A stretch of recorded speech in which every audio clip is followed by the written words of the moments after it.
दिवसाची सुरुवात येशूबरोबर एक श्रीमंत माणूस जंगलामध्ये शिकारीला निघतो आणि त्याची घोड्याची गाडी असते आणि ती घोडागाडी तो आपल्या नोकराला तयार करायला सांगतो. तो नोकर जो असतो हा ख्रिस्तावर विश्वास ठेवणारा असतो आणि तो त्याच्याकडे प्रामाणिकपणे काम करत असायचा.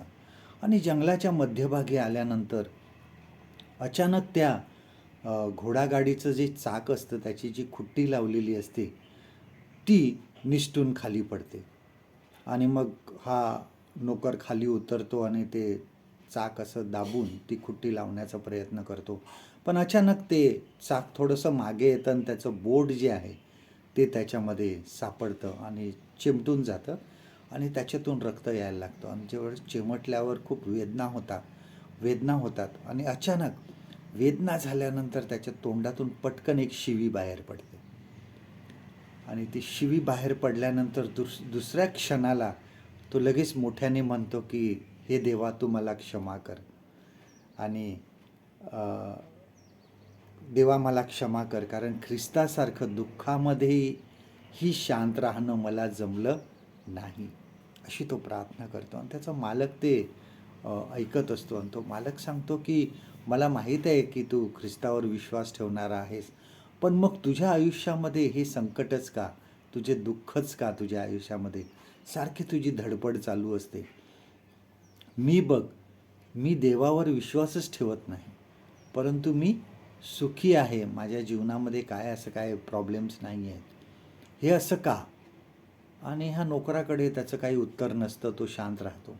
आणि तेवढ्यात बाजूनी दोन मोठ्या पाणकोंबड्या त्या नदीच्या किनाऱ्यावरून पळत असतात आणि हा मालक लगेच बंदूक घेतो आणि दोन गोळ्या झाडून ते मोठे पाणकोंबड्या असतात ते पडतात.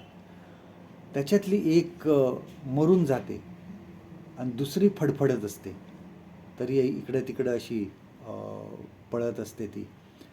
आणि त्या नोकराला पटकन काहीतरी सुचतं आणि तो सांगतो की बघा मालक, जे फडफड करत आहे पाणकोंबडी ते मी आहे आणि जी मरून गेलेली आहे ती तुम्ही आहात. कारण मी नेहमी सैतानाच्या तावडीतून, त्याच्या मोहापासून, त्याच्या संकटापासून मी नेहमी जगण्याची धडपड करत असतो, त्यामधून बाहेर पडण्याचा प्रयत्न करत असतो. त्यावर त्या संकटावर मात करण्याची माझी सतत धडपड चालू असते, फडफड चालू असते आणि ते मी आयुष्यभर करत असतो. परंतु तुम्ही जे आहात ह्या त्या मेलेल्या पाणकोंबडीसारखे आहात, निस्तेज झालेला आहात, संपलेला आहे, त्याच्यामुळे तुम्हाला तसा काही फरक पडत नाही. धडपड जी आहे ही सिद्ध करते की देव आमच्यामध्ये कार्य करत आहे, देव आमच्यामध्ये आहे. चुका झाल्या तरी हरकत नाही, क्षमा आहे. एकच लक्षात ठेवा की मेलेले कोंबडे जे आहेत ते फडफड करत नाहीत. आजचं देवाचं वचन आपल्यासाठी हे आहे, रोमकरास पत्र याचा 6वा अध्याय 14वा वचन. Romans chapter 6 and verse 14.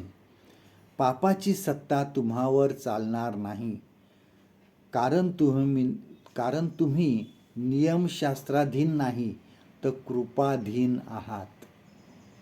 परमेश्वर करो आजचा दिवस तुमचा आशीर्वादित करो.